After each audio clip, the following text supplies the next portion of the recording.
খোদার কাছে মোনাজাতে বলি বারে বার, কেন সে প্রাণ বন্ধু হইল না আমার।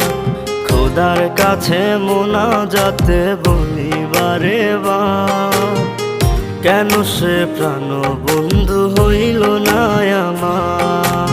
নই কি আমি তার যোগ্য, নাকি আমার এমন ভাগ্য, এত ব্যথা সইতে আমি পারবো না যে আর। খোদার কাছে মোনাজাতে বলি বারে বার, কেন সে প্রাণ বন্ধু হইল না আমার। খোদার কাছে মোনাজাতে বলি বারে বার, কেন সে প্রাণ বন্ধু হইল না আমার।